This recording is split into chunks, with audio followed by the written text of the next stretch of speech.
رقصة البرع أشهر الرقصات الشعبية في اليمن.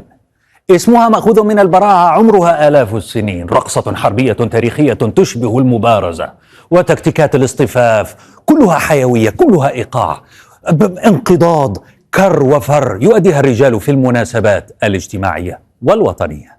يرتدون الزي الشعبي بما فيها الجنبية، الخنجر، تبدأ بقرع الطاسة أو المرفع، وتكون بدائرة كبيرة من الرجال، ثم يتناقص عددهم إلى أن تسوى التصفية بين اثنين من الصناديد الراقصين.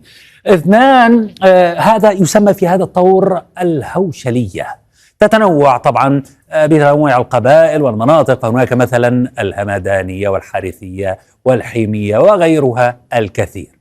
ما زلت تراها على صفحات السوشيال ميديا. ملاطف حميدي يدق البرعة في المناسبات والأعراس، فتحظى بتفاعل اليمنيين بحماسة، يحبونه لأنه يحب عمله، يتقنه، يتفنن فيه، يعيش اللحظة، يتفاعل معها، وله كاركتر ظريف بشعره الطويل وخفة حركته وابتسامته وبساطته، حتى أنه شارك في فعاليات كأس العالم لعام 2020 هنا في قطر لإبراز التراث الثقافي والفني الموروث الشعبي اليمني الأصيل. شاهدوا.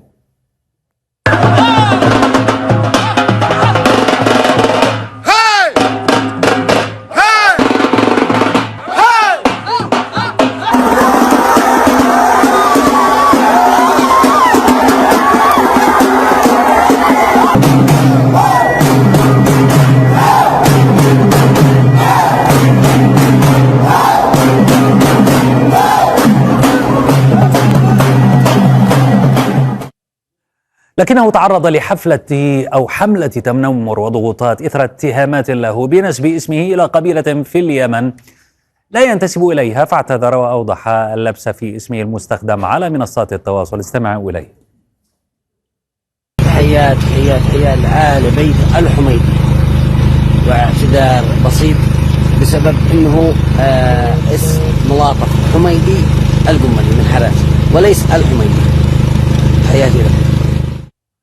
جماهير من اليمنيين تضامنت معه بعد تلك الحملة ضده، وعندما دعا متابعيه لحضور زفافه في صنعاء قال على الفيسبوك: قبل عرسي بيوم وفي أحلى أيام حياتي، اشتي فرحتي تكمل أو تكتمل بفرحة الجميع معي، بقي لعرسي يوم واشتي أشوف الجميع يفرح معي. يوم أمس كان زفافه في صنعاء، وهكذا كان حجم الحضور.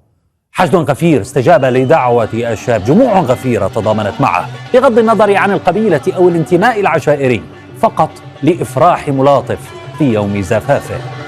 فوصف الزفاف بالأسطوري، اكتظت القاعة والشوارع المحيطة بها بأعداد الحضور، وتابعه آخرون على منصات التواصل الاجتماعي.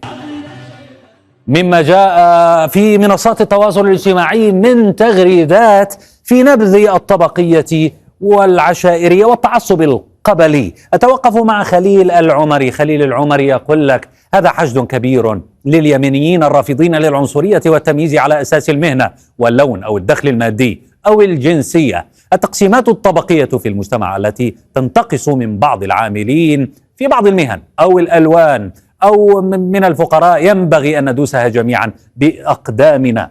بسام الجعدي قال: عندما تشاهد الصور والفيديوهات وحماسة وفرحة الحضور تظنها جماهير تشجع حدثا رياضيا، ولكنها حشود العريس المبدع المحبوب ملاطف حميدي. محمد صالح يقول لك: هذا الحشد الكبير صفعة قوية لكل عنصري متخلف يبحث عن تفريق الناس وتمييزهم بالأصل والفصل. عدنان البقالي يقول: الناس حالتها حالة وضع سيء جدا ومتعب، ولكن يحبونك مهما كان الثمن. عبد الخالق المظفري يقول لك: عبد الخالق هذا ليس ابن رئيس الدولة أو وزيرها، ولا ابن شيخ مشايخ القبيلة، ولا ابن أكبر تجار البلد ليحضر هذا الحشد الغفير عرسه مجاملة وتزلفا لماله أو لجاهه أو لمكانته ومنصبه، بل هو دولة الحب. ينضم إلي من صنعاء ملاطف حميدي، أنا أسميه عريس الزين يتهنى. لا تؤاخذنا يا ملاطف لأننا اليوم قابلناك في ليلة دخلتك. هل توقعت عندما كتبت البوست على الفيسبوك أن يأتي كل هذا الحشد الكبير؟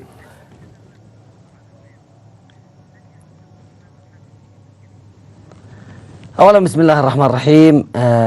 توقعي لحفل الزفافي ما كنت أتوقع أنه يكون بالحجم هذا الكبير وبالحشود الكبيرة الذي كانت في يوم أمس، بس هذا توفيق من الله، وتوفيق من الله أنه حضور جماهير كبير، والحمد لله الباري تمها على خير، وشكر خاص لكل من حضر وكل من آزرني فرحتي، وتحياتي لهم كاملا، فنانين، مصورين، حضور حشود كامل، حبايب قلبي. هل تعتقد أنهم أتوا للتضامن معك مثلا والوقوف إلى جانبك ضد حملة من التنمر أو حملة من الإساءة إليك تعرضت لها في زمن من الأزمان؟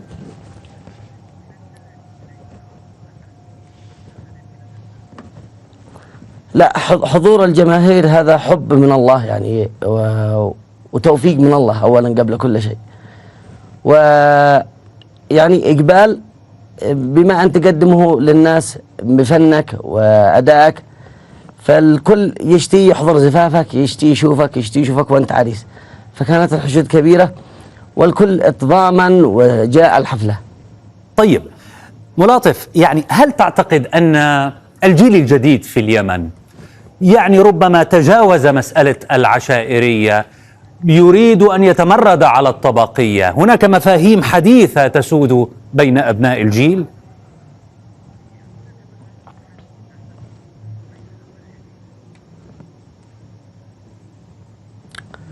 والله بالنسبة للطبقية هل تبدأ أن تنتهي، وكل من يتميز بفنه وأدائه، وحقنا الفن التراث الشعبي الأصيل إنه تراثنا ونحافظ عليه مهما كان.